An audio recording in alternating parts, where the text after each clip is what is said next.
हवाओं पर उनकी हुकूमत है। जिन्नात उनके हुक्म से बैतुल मुकद्दस की तामीर कर रहे हैं। सुलेमान अलैहिस्सलाम छड़ी लेकर के उनको डायरेक्शन दे रहे हैं। कुरान कहता है फलम्मा क़दैना अलैहिल मौता मा दल्लहुम अला मौतिही इल्ला दाब्बतुल अर्दि ताकुलु मिन साता। सुलेमान की मौत का टाइम आ गया। सुलेमान छड़ी के सहारे खड़े, उस हालत में उनकी मौत आ गई। जिन्नात को पता भी नहीं चला हमारा बॉस इंतकाल कर चुका है, हमारे मालिक को मौत आ चुकी है। जिन्नात तामीर का काम करते चले जा रहे हैं। जिन्नात अपने काम में लगे हुए हैं। दीमक का कीड़ा आता है और हजरत सुलेमान की छड़ी को खा जाता है। छड़ी जमीन पे गिर जाती है और सुलेमान की डेड बॉडी जमीन पे आ जाती है। जब उनकी डेड बॉडी जमीन पे गिरती है तब जिन्नात को पता चलता है हमें गैब का इल्म नहीं, हमें मालूम नहीं कि सुलेमान को मौत कब आई। मौत तो सुलेमान अलैहिस्सलाम को दी। अगर मौत से अल्लाह ताला किसी को बचा लेता तो शायद अल्लाह अपने आखिरी नबी को बचा लेता, मगर अल्लाह ने अपने आखिरी नबी को भी मौत से नहीं बचाया। वमा जअलना लिबशरिन मिन क़ब्लिकल खुल्दा अफ़इन मित्ता फ़हुमुल खालिदून। ऐ मेरे नबी, हमने आपसे पहले किसी को हमेशा जिंदा नहीं रखा। ऐ नबी, आपको भी मौत आने वाली है और जब आप दुनिया से चले जाएंगे तो ये जो आपका इनकार कर रहे हैं क्या ये हमेशा रहेंगे? कोई हमेशा रहने वाला नहीं है, कोई हमेशा नहीं रहेगा। कुल्लु मन अलैहा फान व यब्का वजहु रब्बिका ज़ुल जलाल वल इकराम। बाकी रहने वाली जात अगर है तो अल्लाह की है। मेरे प्यारे नौजवान साथियों, जब बहुत स्पीड के साथ बाइक चलाते हो शायद तुम्हें मौत से डर नहीं लगता होगा। जब तुम बहुत ओवर स्पीड में कार चलाते हो शायद तुम्हें मौत से डर नहीं लगता, मगर कभी गौर करना ये मौत, इस मौत को इससे कोई मतलब नहीं आप कितने माहिर ड्राइवर हैं। एक जरा सी चूक होगी, जरा सी गलती होगी और ये मौत आपकी जिंदगी को खत्म कर देगी। ये मौत बताती है आप अल्लाह के फैसले के आगे कितने बेबस हैं। इंसान इस मौत के आगे बहुत बेबस है। कुरान का 27वां पारा उठाइए, अल्लाह फरमाता है फलौला इज़ा जाअतिल फलौला इज़ा बलगतिल हुल्कूम व अंतुम हीनइज़िन तंजुरून। ऐ बंदो, जब याद करो वो टाइम जब इंसान की जान हलक तक पहुंच जाती है और इंसान देख रहा है उसका करीबी मरने वाला है, बेटा देख रहा है मेरा बाप मरने वाला है, बीवी देख रही है मेरा शौहर मरने वाला है। व अंतुम हीनइज़िन तंजुरून। कभी आपने वो मंजर अगर देखा होगा, आपका कोई करीबी मर रहा है और उसके पास आप बैठे हुए हैं, हाय इंसान की कैसी बेबसी। दवाएं मौजूद है, डॉक्टर मौजूद है, मधुपुर का सबसे बड़ा हॉस्पिटल है, कलकत्ता का सबसे बड़ा हॉस्पिटल है, धनबाद का सबसे बड़ा हॉस्पिटल है, पटना का सबसे महंगा हॉस्पिटल है, मगर हाय हाय इंसान तो कितना बेबस है। तू देख रहा है मेरा बाप जा रहा है, मेरी माँ जा रही है, मेरा भाई जा रहा है, मेरा शौहर जा रहा है, मगर तू कुछ नहीं कर सकता। वनहनु अक़रबु इलैहि मिनकुम वलाकिन ला तुबसिरून। ऐ इंसान, तुझे ये लगता है कि मरने वाले से सबसे ज्यादा करीब तू बैठा है, तुझसे ज्यादा करीब तो तेरा रब है और तेरा रब जानता है कब उसकी रूह को निकलना है, कब उसको मरना है। फलौला इन कुंतुम गैर मदीनीन तरजिऊनहा इन कुंतुम सादिकीन। है मेरे बंदो, अगर तुम्हें ऐसा लगता है कि तुम्हारे ऊपर किसी का कंट्रोल नहीं है, किसी की ताकत नहीं है, तुम यूं ही दुनिया में चले आए हो, तुमको कोई चलाने वाला नहीं, तुमको कोई मारने वाला नहीं, तुमको कोई पैदा करने वाला नहीं, तरजिऊनहा इन कुंतुम सादिकीन। तो जरा मरने के बाद किसी को दोबारा जिंदा करके दिखा दो, नहीं दिखा सकते दोबारा। साइंस हैरान है, दुनिया परेशान है कि मौत क्यों आती है, इंसान क्यों मरता है और मरने के बाद कहां जाता है। साइंस के पास इस सवाल का जवाब नहीं है। इस सवाल का जवाब या तो रब के कुरान में मिलेगा या मुस्तफा के फरमान में मिलेगा। मेरे प्यारे साथियों, इस सवाल का जवाब कुरान और सुन्नत के अंदर मिलेगा, अल्लाह की शरीयत। हम तो मौत से बेखबर लोग हैं। एक अंसारी साहबी का जनाजा है, अल्लाह के प्यारे नबी जनाजे में मौजूद हैं, जनाजे को कब्र में उतारा जा रहा है। अल्लाह के प्यारे नबी एक साइड में बैठे हुए और आपके आसपास सहाबा भी बैठे हुए हैं।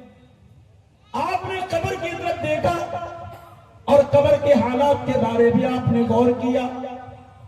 आप रोने लगे, इतना रोए इब्ने माजा के अल्फाज हैं, हत्ता बल्लत तरा, आपके आंसुओं से जमीन भीग गई, कब्रिस्तान की जो मिट्टी थी वो भीग गई। आप इतना रोए और रोते रोते आपने फरमाया, ले मिस्ली हाजा फअइदु या इखवानी, ऐ मेरे भाइयों, ऐ मेरे साहबा, इस कब्र में तुमको भी जाना है, इसकी तैयारी करो, यहां तुमको भी आना है।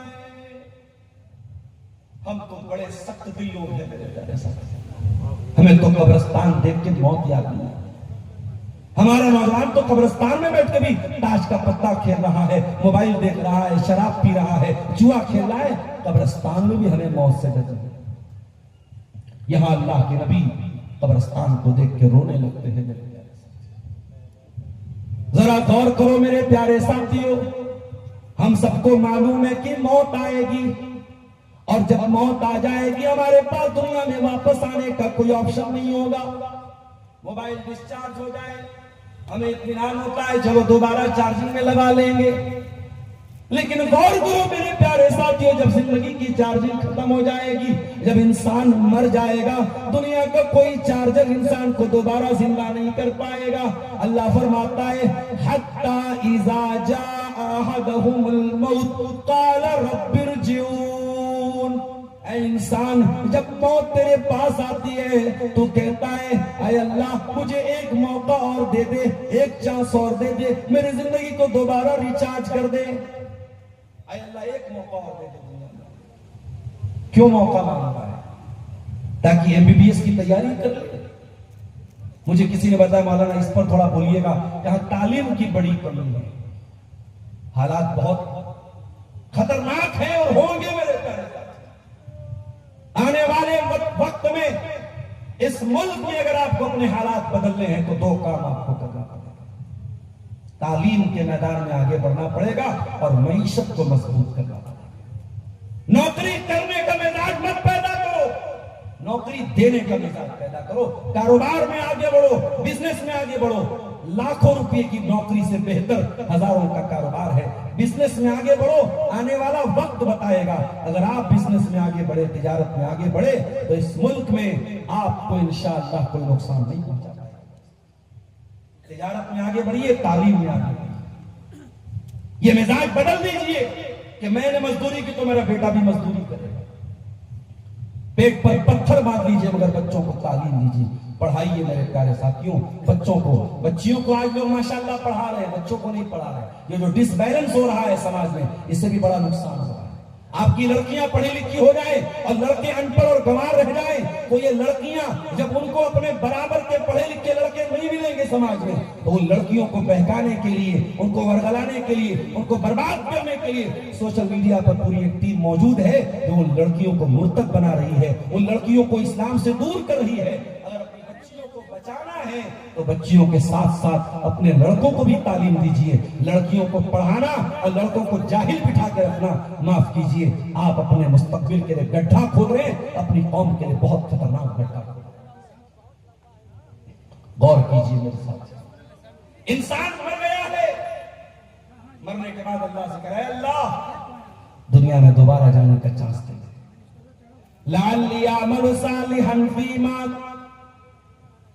लअल्ली आमलु सालिहन फीमा तर्दा, ऐ अल्लाह मुझे दुनिया में एक बार जाने का मौका दे दे ताकि मैं नेक अमल करूं जिससे तू राजी हो जाए।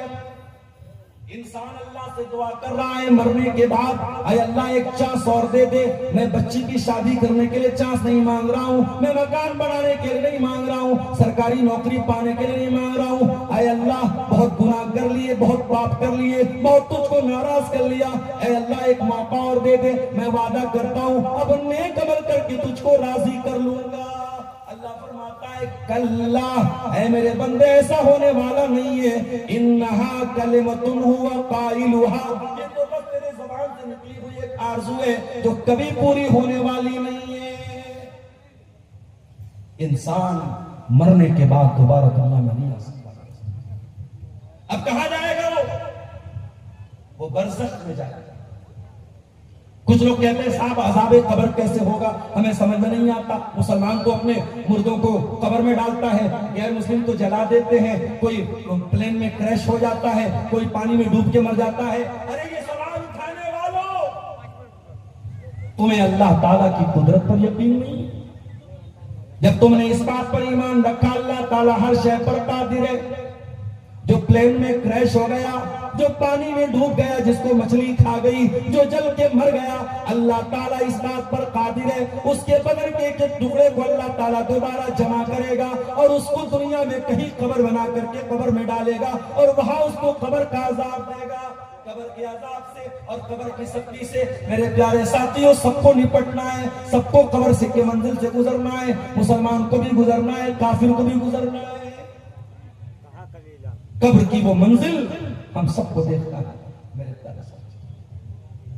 अभी आपने ईद उल अज़हा का त्योहार मनाया, हजारों रुपए का जानवर आप खरीद के लाए, जानवर आपने जमा कर दिया, जानवर की कुर्बानी आपने कर दी और आपको इस बात का बड़ा गुरूर है कि आपने कुर्बानी कर ली। अरे आपने किस चीज की कुर्बानी की? गोश्त तो आपने खाया, कलेजी तो आपने खाया, कबाब आपने बनाया, बिरयानी आपने बनाई, खून नाली में चला गया, चमड़ा मदरसे में चला गया और आप कहते हैं कि आपने अल्लाह के लिए कुर्बानी की। आपने अल्लाह के लिए कुर्बानी अगर की होती तो आप अपनी कुर्बानी पर गुरूर न करते।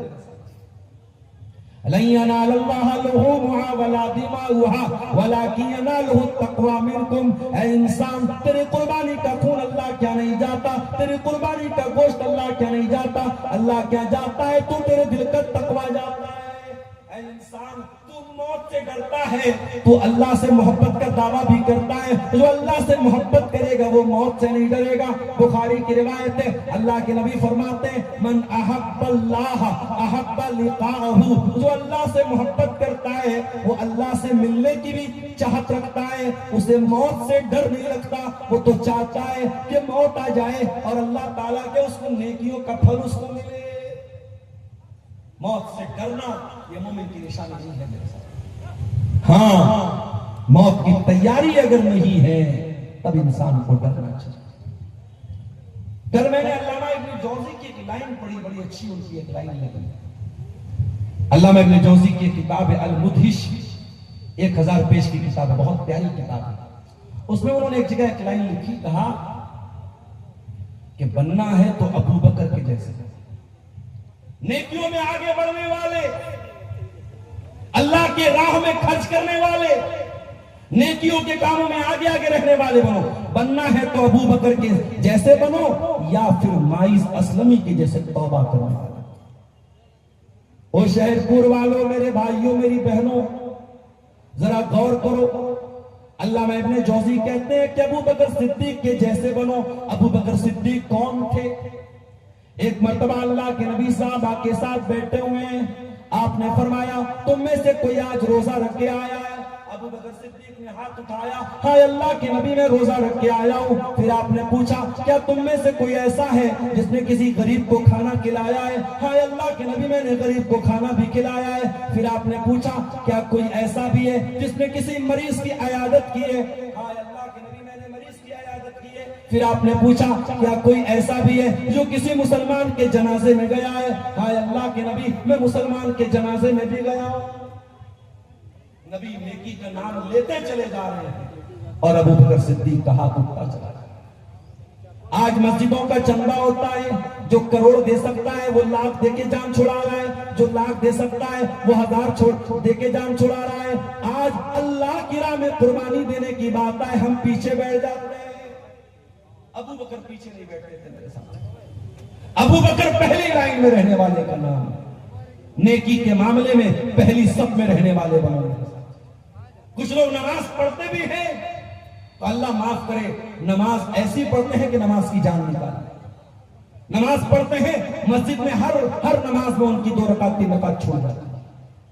ऐ नमाज पढ़ने वालों, नमाज ऐसी पढ़ो जैसी अबू बकर पढ़ा करते थे, पहली सफ में रहने वाले बन जाओ, तकबीर ऊला में शामिल होने वाले बन जाओ। और जो नमाज नहीं पढ़ते वो भी कान खोल के सुन लो। कुर्बानी तो बहुत कर लिया आपने, लेकिन कुर्बानी के पहले नमाज है। कुर्बानी फर्ज नहीं है लेकिन नमाज फर्ज है। और जब कुर्बानी करते हो तो एक दुआ पढ़ते हो और उस दुआ में कहते हो इन्ना सलाती व नुसुकी व महयाया व ममाती लिल्लाहि रब्बिल आलमीन। मेरी नमाज अल्लाह के लिए, मेरी कुर्बानी अल्लाह के लिए, मेरा जीना अल्लाह के लिए, मेरा मरना अल्लाह के लिए।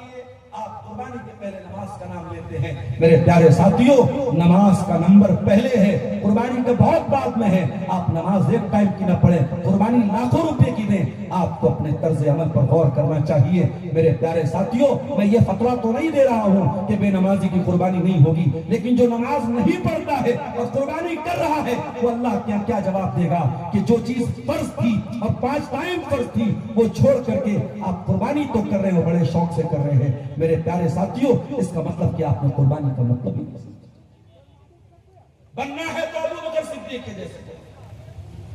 जंगे तबूक का मौका याद कीजिए, मदीना से 700 किलोमीटर दूर जाना था, मई जून का महीना था, खजूरों के पकने का टाइम था, दुनिया की सुपर पावर से मुकाबला करना था। अल्लाह के प्यारे नबी साहबा के सामने ऐलान करते हैं, ऐ मेरे साहबा, जो इस लश्कर के लिए ताउन करेगा मैं जन्नत की गारंटी देता हूं। हमारे पास सवारी नहीं है, हमारे पास सामान नहीं है, और लोगों जो इसके लिए ताउन करेगा मैं जन्नत की गारंटी देता हूं। हजरत उमर अपने घर आए, अपने घर का सारा माल इकट्ठा किया, 2 हिस्सों में बांटा, आधा घर छोड़ा, आधा थैले में बांधा, झोले में बांधा और लेकर के अल्लाह के रसूल के पास आए और ला करके रख दिया। अल्लाह के नबी ने पूछा, माँ अब तले अहलिक, ऐ उमर इतना सारा सामान लेके आए हो, घर वालों के लिए कुछ छोड़ के आए हो कि नहीं आए हो? कहा, अल्लाह के नबी आप चिंता न करें, आप फिक्र न करें, आधा लेके आया हूं, आधा छोड़ के आया हूं। हजरत उमर दिल में बहुत खुश, आज अबू बकर मुझसे आगे नहीं निकल सकते, आज अबू बकर मेरा मुकाबला नहीं कर सकते।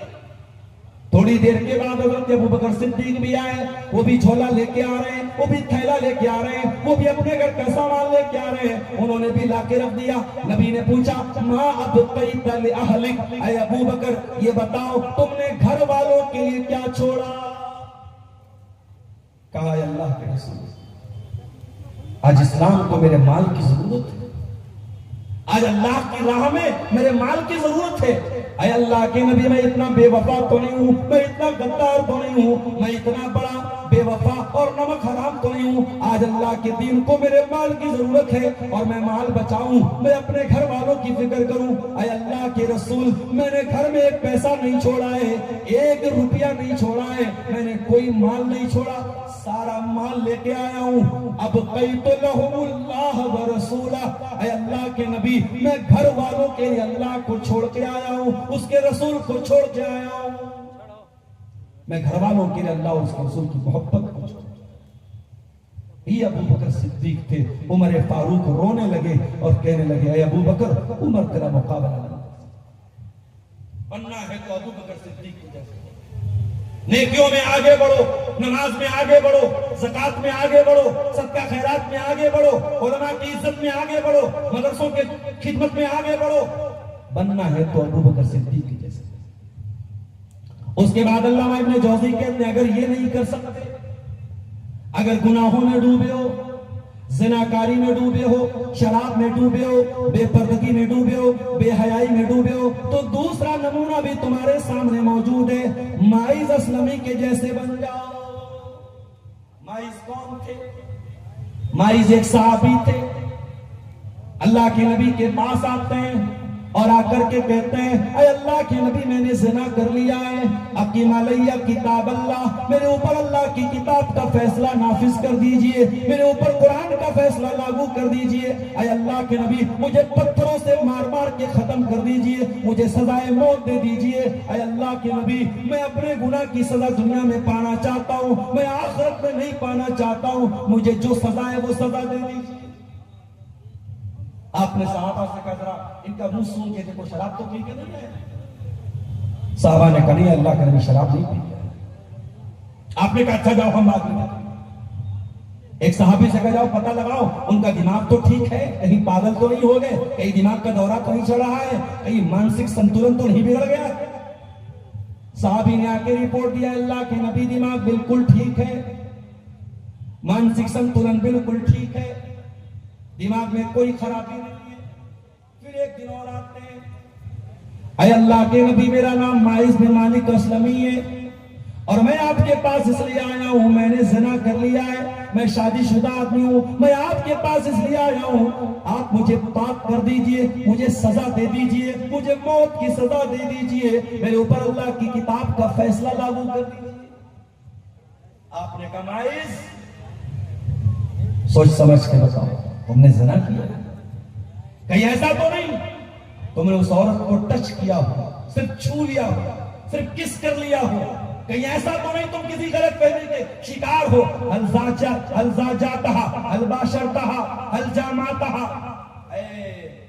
गौर करके बताओ तुमने ज़िना किया है कि नहीं?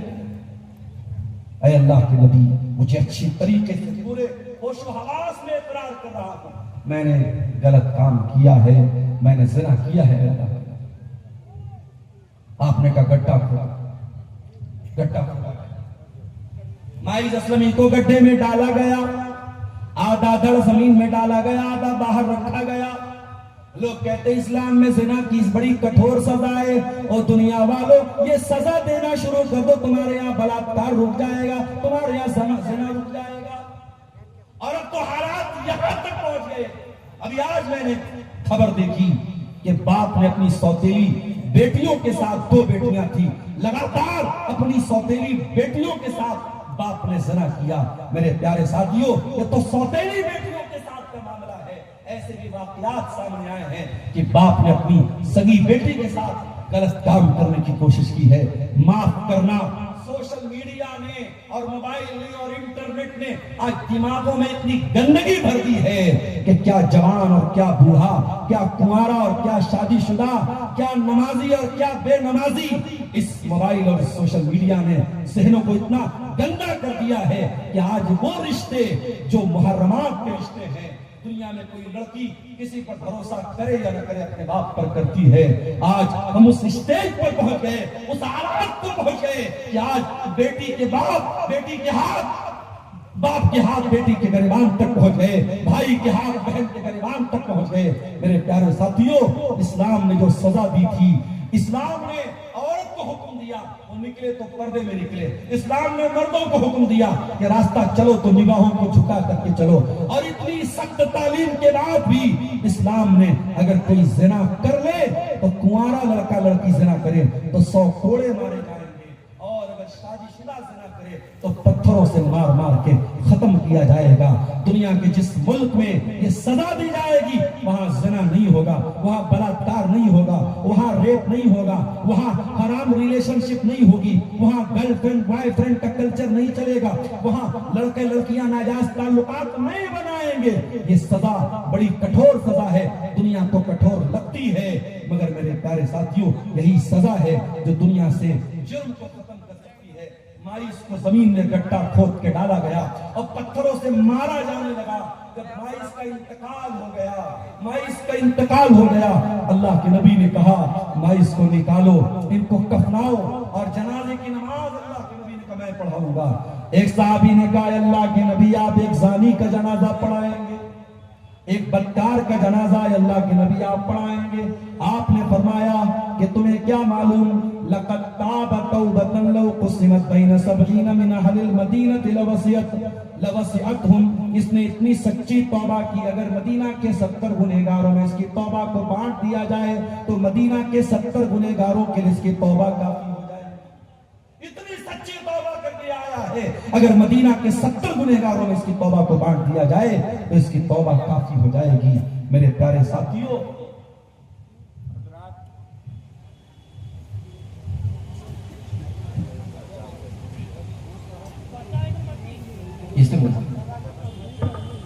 हजरत सदाकत नामी एक लड़का है जेरुआ का, 8-10 साल का है, गुम हो गया है। इतनी उसकी अहमियत है, इतनी उसकी अहमियत है कहीं सो गया होगा, जो लेकर के आया होगा उसको तलाश करना चाहिए।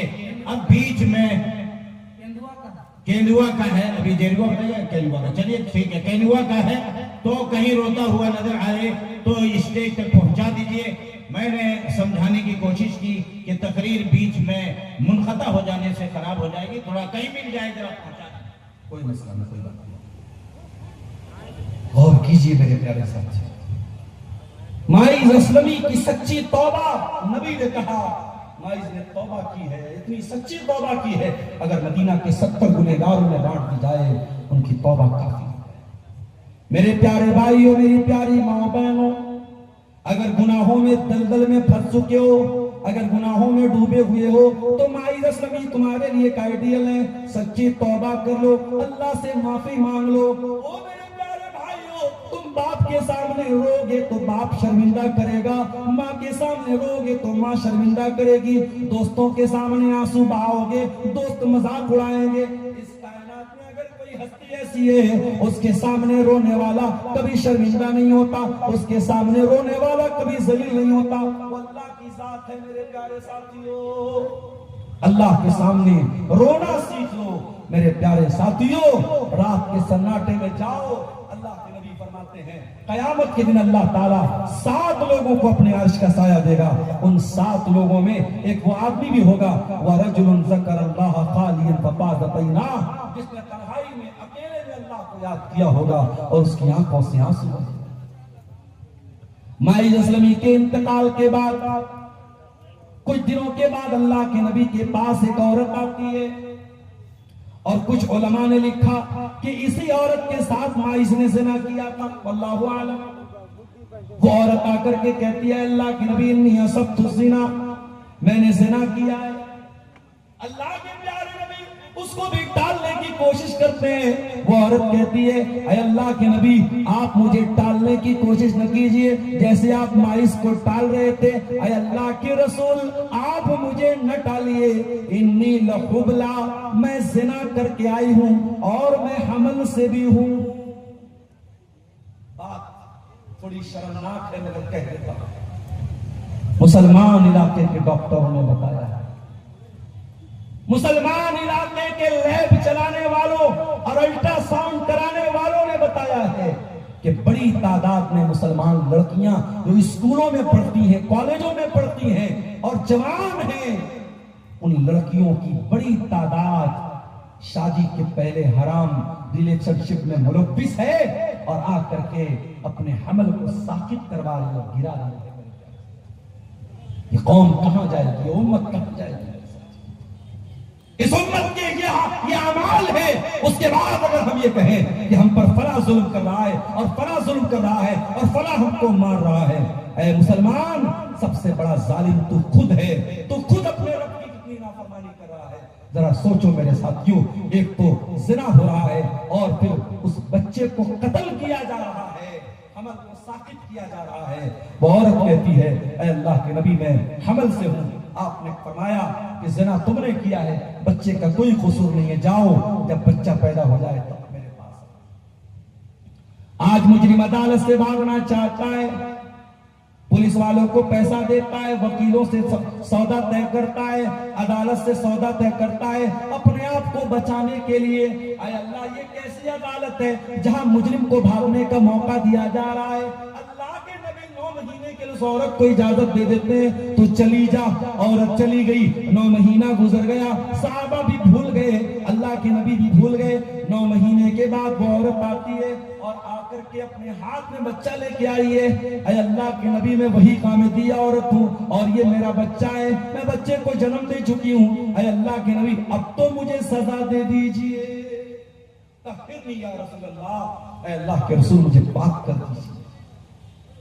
आपने कहा बच्चा बहुत छोटा है, बच्चा माँ के दूध के बगैर नहीं रह सकता, जाओ, जब तक ये बच्चा माँ का दूध पी रहा है हम तुम्हें सजा नहीं देंगे, जाओ, जब ये बच्चा दूध छोड़ देगा तब तुम मेरे पास। नबी ने अपराधी को 2 साल का मौका और दे दिया। औरत चली गई, 2 साल का टाइम गुजरा, औरत 2 साल के बाद बच्चे को लेकर के आई। बच्चा दूध छोड़ चुका था, रोटी खाने लगा था। और अपने सबूत के तौर पे बच्चे के हाथ में रोटी का टुकड़ा भी थमाया था। इस हाल में बच्चे को लेके आई, बच्चे के हाथ में रोटी का टुकड़ा था। कहा अल्लाह के नबी, मैं वही कामिदी औरत हूँ, मेरा बच्चा रोटी भी खाने लगा है, दूध भी छोड़ चुका है। अल्लाह के रसूल, अब तो मुझे ज़िना की सजा दे दीजिए, तहिरनी या रसूल अल्लाह। नबी ने बच्चा सलमान के हवाले सहाबा से का गट्टा फोड़ा औरत के पूरे बदन को पर्दे से, कपड़े से मजबूती से बांधा गया और उसको गड्ढे में डाला। मेरी मां और बहनों, इस्लाम तो वो दीन है, औरत को सजा भी हो रही है तो बेपर्दगी की इजाजत नहीं है। औरत के बदन का कोई हिस्सा किसी गैर मर्द को नजर आए, इस बात की इजाजत वहां पर भी नहीं है। अल्लाह के नबी ने कहा इसके बदन को कस करके बांध दो, कपड़े से बांध दो, इस औरत की बेपर्दगी न हो, इसको सजाए मौत दी जाएगी, मगर इसकी बेपर्दगी की इस्लाम में इजाजत नहीं है। ये पर्दे का मामला है। मेरी प्यारी मां और बहनों, जो इस्लाम मरने के टाइम और सजाए मौत के टाइम एक औरत के बदन को दिखाने की इजाजत नहीं देता है, वो इस्लाम इस बात की इजाजत कैसे दे देगा कि लड़की, मुसलमान लड़की इंस्टाग्राम पर अपनी तस्वीरें डाले। आज अफसोस की बात है, सोशल मीडिया पर आप देखिए कितने बेगैरत ऐसे बाप हैं जो अपनी लड़कियों को छोटे छोटे कपड़े पहनाकर उनकी तस्वीरें और चंद पैसों के लिए और चंद टकों के लिए उनके वीडियो डाल रहे हैं। जवान लड़की है और छोटे छोटे कपड़े पहन के अपना बदन दिखा रही है और साथ में वीडियो में बाप भी बैठा है और बाप वीडियो को प्रमोट कर रहा है। अल्लाह ऐसे बेगैरतों से हमारी कौम की हिफाजत फरमाए। मेरे प्यारे साथियों, इस्लाम वो दीन है। उस औरत को पत्थरों से मारने की बात है, रज्म करने की बात है, लेकिन वहां पर भी उस औरत के बदन को अल्लाह के नबी के कपड़ों से बांध दिया। उस औरत को कस करके कपड़े से बांधा गया, पत्थरों से मारा जाने लगा, पत्थर उसके बदन पर पड़े, उसके बदन से खून के छींटे उड़े और खून की कुछ बूंदे हजरत खालिद बिन वलीद के बदन पर पड़ गई, उनके कपड़े पर पड़ गई। खालिद बिन वलीद के मुंह से गाली निकल गई, खालिद बिन वलीद के मुंह से गलत लफ्ज निकल गया कि कैसी बदतमीज औरत का, कैसी बदचलन औरत का खून मेरे कपड़े पर पड़ गया, कैसी नापाक औरत का खून मेरे कपड़े पर पड़ गया। अल्लाह के नबी के कानों में खालिद के जुमले पड़ गए। आपने फरमाया, महलन या खालिद, ऐ खालिद खबरदार, अपनी जबान को लगाम दे। ये औरत चाहती किसी को पता न चलता, ये औरत चाहती, मैंने बहुत मौका दिया था भागने का, बचने का।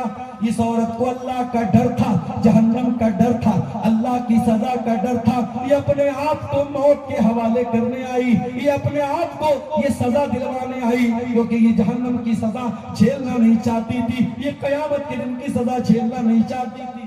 खालिद ये सच्ची तौबा करके आई है, इसने इतनी सच्ची तौबा की है। लक़द ताबत तौबतन लौ ताबहा साहिब मुहसिन लग़ुफ़िर लहू। ऐ खालिद, अगर इतनी सच्ची तौबा कोई डाकू भी कर लेता, अल्लाह उस डाकू को भी माफ कर देता, उस डाकू की भी बख्शिश कर देता। उस औरत का भी इंतकाल हो गया, उसकी जनाजे की नमाज अल्लाह के प्यारे नबी ने पढ़ाई। मेरे प्यारे साथियों, कुर्बानी का त्योहार अभी आप मना रहे हैं, कल भी इंशाअल्लाह आप कुर्बानी करेंगे, लेकिन इब्ने जौजी की ये लाइन जरूर याद रखना, कुर्बानी कर लेना कमाल की बात नहीं है, बनना है तो अबू बकर सिद्दीक के जैसे बनो, नेकियों में आगे बढ़ो, और ये नहीं कर सकते तो कम से कम तौबा करने वाले बनो, सच्ची तौबा करने वाले बनो।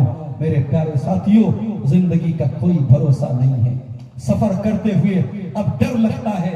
वल्लाह बता रहा हूं, है। अभी हमने वीडियो देखा, एक नौजवान लड़का ट्रेन में सफर कर रहा था और उसके चेहरे पर दाढ़ी थी और कुर्ता पैजामा उसने पहना था, और ट्रेन पर किसी से झगड़ा हो गया और घर वालों को उसने मैसेज किया, अपने माँ को या बाप को मैसेज किया कि ट्रेन में मेरा झगड़ा हो गया है, मैं बड़ी मुश्किल से मैसेज कर रहा हूँ। और उसके बाद अगले दिन उस बच्चे की लाश मिलती है। मेरे प्यारे साथियों, ये हालात भी हम देख रहे हैं जिंदगी और मौत का कोई भरोसा नहीं है, कब किसको कौन सी बीमारी हो जाए, कब किसको मौत किसी शक्ल में उसके पास आ जाए। मेरे नौजवानों, कहीं ऐसा न हो गलत काम करते हुए मौत आ जाए, जिना करते हुए मौत आ जाए, मोबाइल पर गंदी चीजें देखते हुए मौत आ जाए, हराम ताल्लुकात। कितने लोग हैं शादीशुदा हैं, एक्स्ट्रा मैरिटल अफेयर कायम किए हुए हैं। मेरे पास ऐसे भी फोन आते हैं, बाज मर्तबा ऐसी बहनों का फोन आया, वो फोन पर बताते हुए रोने लगी कि शौहर नाजायज ताल्लुकात किसी औरत से बनाए हुए, शादीशुदा आदमी है और उसके ताल्लुकात किसी गैर औरत के साथ है, और जिस औरत के साथ उसके ताल्लुकात हैं वो भी शादीशुदा है। ये सारी चीजें समाज में हो रही हैं। मेरे प्यारे साथियों, आप यकीन रखिए, अल्लाह के नबी ने फरमाया, कुल्लु अब्दिन युबअसु अला मा माता अलैहि, बंदा जिस हाल में मरेगा उसी हाल में क़यामत के दिन उठाया जाएगा। कहीं ऐसा न हो ये गुनाह करते हुए, ये हराम काम करते हुए हमें मौत आ जाए और हमें पछताना पड़े। मेरे अजीजों, इसके पहले कि मौत का सायरन बज जाए, मौत का अलार्म बज जाए, मौत आ जाए, कुरान की सूरह काफ की उस आयत को याद करो, वजाअत सक्रतुल मौत बिल हक़्क़ि ज़ालिका मा कुन्त मिन्हु तहीद। मौत आ जाएगी और मौत की सख्ती आ जाएगी, और ऐ इंसान, ये वही मौत है जिससे तू भागा करता था, वो मौत आएगी और सब कुछ खत्म हो जाएगा। मेरे प्यारे साथियों, आज जिंदगी में हम कहते हैं कि लाइफ सेट हो जाए, बच्चे सेट हो जाए, घर सेट हो जाए। जिंदगी कभी सेट नहीं होती है। इंसान पूरी जिंदगी लगा देता है लाइफ को सेट करने में, और जब मर जाता है और दफनाने वाला जब दफनाता है तो उसके चेहरे को किबला की तरफ करके कहता है, हाँ अब सेट हो गया। इंसान सेट भी हुआ तो कहां हुआ? कब्र में जाके हुआ, मरने के बाद हुआ। मेरे प्यारे साथियों, इससे पहले कि कब्र की वो जिंदगी और कब्र का वो दौर हम पर आए, मौत के बाद की तैयारी कर लीजिए। अल्लाह से दुआ है रब्बुल आलमीन हमें मौत के बाद की तैयारी की तौफीक अता फरमाए, मौत से इबरत और नसीहत हासिल करने की तौफीक अता फरमाए। रब्बुल आलमीन हमें अपने अमाल की इस्लाह की तौफीक दे। अल्लाह हमारी कुर्बानी को कबूल फरमाए। अल्लाह हमें नेक अमल अच्छी समझ की तौफीक अता फरमाए। जब तक दुनिया में जिंदा रखे, इस्लाम पर जिंदा रखे और हमारा खात्मा ईमान पर हो। रब्बना तक़ब्बल मिन्ना इन्नका अंतस समीउल अलीम व तुब अलैना इन्नका अंतत तव्वाबुर रहीम। व सल्लल्लाहु तआला अला नबीना मुहम्मद व अला आलिहि व सहबिहि अजमईन। वस्सलामु अलैकुम व रहमतुल्लाह।